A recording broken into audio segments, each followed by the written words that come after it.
ಶ್ರೀ ಗುರುಭ್ಯೋ ನಮಃ. ವಸುದೇವಸುತಂ ದೇವಂ ಕಂಸಚಾಣೂರಮರ್ದನಂ ದೇವಕೀ ಪರಮಾನಂದಂ ಕೃಷ್ಣಂ ವಂದೇ ಜಗದ್ಗುರು. ಪರಾತ್ಪರ ಯೂಟ್ಯೂಬ್ ಚಾನಲ್ನ ಎಲ್ಲ ವೀಕ್ಷಕರಿಗೆ ಸ್ವಾಗತ.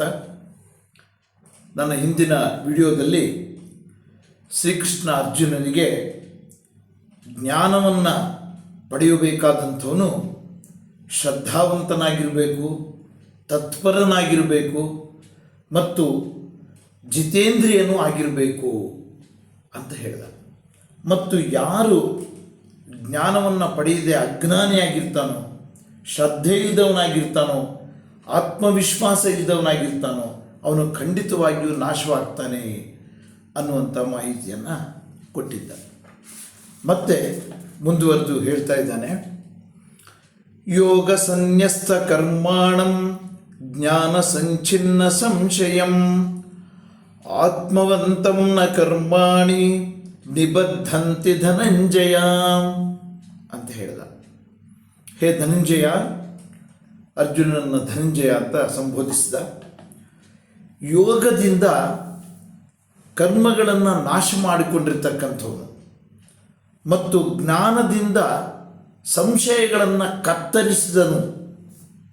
ಕತ್ತರಿಸಿದಂಥವನು ಅವನು ಆತ್ಮವಂತನು.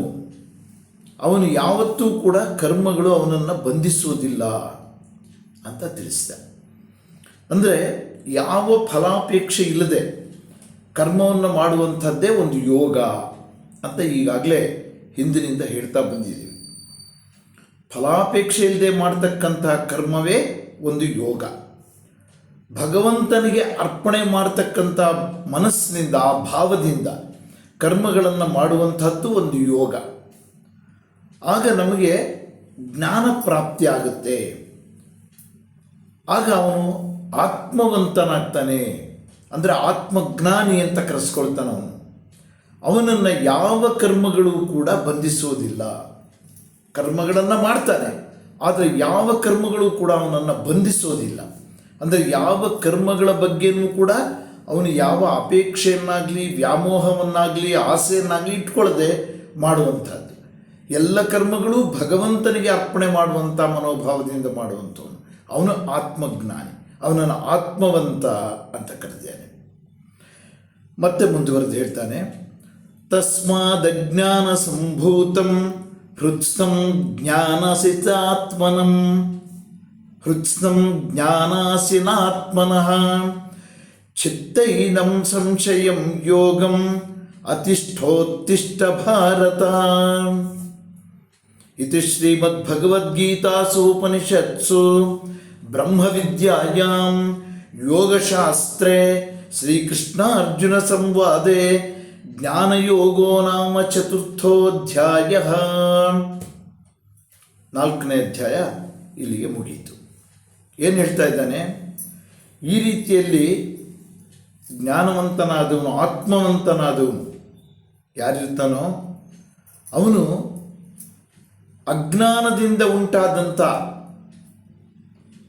ಏನು ಹೃದಯಗತವಾದಂಥ ಸಂಶಯಗಳಿರುತ್ತೆ, ಹೃದಯಾಂತರಾಳದಲ್ಲಿರುವಂಥ ಸಂಶಯಗಳನ್ನು ನಿನ್ನ ಜ್ಞಾನ ಖಡ್ಗದಿಂದ ಛೇದಿಸಿ ಕರ್ಮಯೋಗವನ್ನು ಮಾಡುವುದಕ್ಕಾಗಿ ಏಳು ಅಂತ ಅರ್ಜುನನ್ನು ಎಬ್ಬಿಸ್ತಾ ಇದ್ದಾನೆ.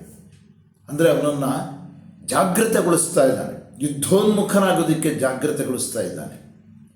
ಹೇ ಭಾರತ, ಅಜ್ಞಾನಜನ್ಯವಾದಂಥ ನಿನ್ನ ಹೃದಯದಲ್ಲಿ ಇರತಕ್ಕಂಥ ಆತ್ಮನಿಗೆ ಸಂಬಂಧಪಟ್ಟಂಥ ಸಂಶಯಗಳನ್ನೆಲ್ಲ ನೀನು ನಿನ್ನ ಜ್ಞಾನ ಖಡ್ಗದಿಂದ ಛೇದಿಸು. ಇದುವರೆಗೂ ಎಲ್ಲ ಜ್ಞಾನವನ್ನು ಬೋಧಿಸಿದ್ದಾನೆ.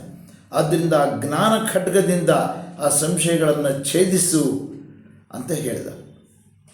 ಯಾವಾಗ ಅರ್ಜುನನ ಮನಸ್ಸಿನಲ್ಲಿ ಕೆಲವು ಸಂಶಯಗಳಿದೆ ಅಂತ ಶ್ರೀಕೃಷ್ಣನಿಗೆ ಗೊತ್ತಾಯಿತು, ಆ ಸಂಶಯಗಳಿಂದ ಅವನು ಯುದ್ಧ ಮಾಡಲಾರದವನಾಗಿದ್ದಾನೆ ಅಂತ ತಿಳಿಯಿತು, ಆಗ ಶ್ರೀಕೃಷ್ಣ ಆ ಸಂಶಯಗಳನ್ನೆಲ್ಲ ನಿವಾರಣೆ ಮಾಡೋದಕ್ಕೋಸ್ಕರ ಸೂಕ್ತವಾದಂಥ ಬೋಧನೆಯನ್ನು ಮಾಡಿ ಯುದ್ಧಕ್ಕಾಗಿ ಸಿದ್ಧನಾಗು, ಏಳು ಅಂತ ಜಾಗೃತಗೊಳಿಸಿದ ಅಂತ ಹೇಳ್ತಾ ಇವತ್ತಿನ ಈ 4ನೇ ಅಧ್ಯಾಯ ಏನು ಜ್ಞಾನಯೋಗ ಅಂತಕ್ಕಂಥ 4ನೇ ಅಧ್ಯಾಯವನ್ನು ಮುಕ್ತಾಯ ಮಾಡ್ತಾ ಇವತ್ತಿನ ಈ ವಿಡಿಯೋವನ್ನು ಕೂಡ ಮುಕ್ತಾಯ ಮಾಡ್ತೀನಿ.